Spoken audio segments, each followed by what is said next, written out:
সার আছে, বিষ আছে, পাইট আছে। আপনার গাছে তো বাগুন কই তেমন একটা তো দেখতে পেয়েছি না। নাই রে।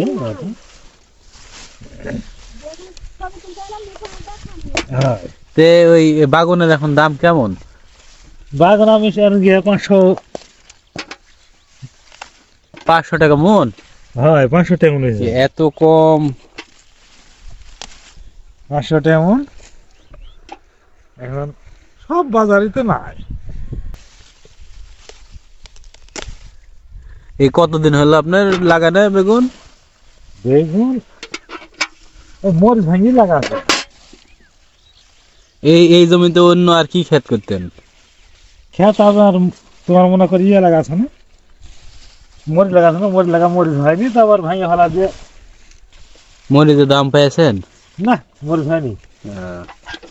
চারিদিক থেকে কৃষকের মনে করেন যে বিপদ। বিপদ মানে কি?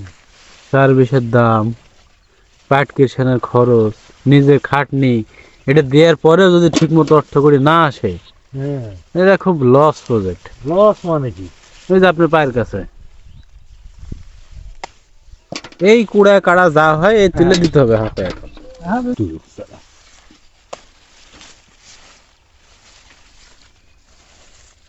রাস্তা এটা তোলা যাবে না, দেখেন যে এটা নষ্ট।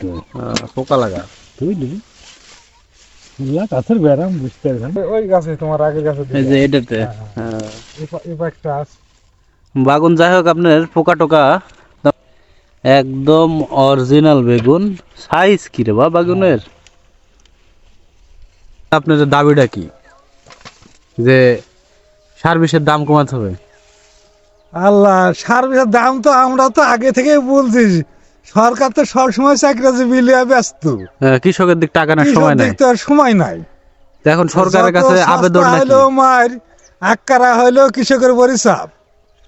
একটুকু উদ্যোগ লাগে না, একটা জিনিস ভক্তদের দিয়ে 2 টাকা কম পায়, কৃষক মানুষ উৎপাদন করতে পারবে, তাহলে কেন জিনিস সস্তা পাওয়া যাবে। মেন কথা হলো যে কৃষকের দিক নজর দিতে হবে। কৃষকের তো নজর দেয়ই না সরকার, কোন সরকার। এটাই সমস্যা। কেন তো আমাদেরও সেটা মূল কথা যে কৃষকের দিক নজর দিতে হবে, তাহলে আমাদের চাই কৃষকের নজর দেখ, আমরা উৎপাদন করি, ওরাও সস্তা কিনে খাই।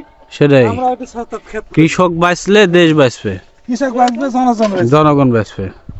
না আমরা বাঁচতে না, কৃষকও বাঁচতে না, জনগণও বাঁচতে না।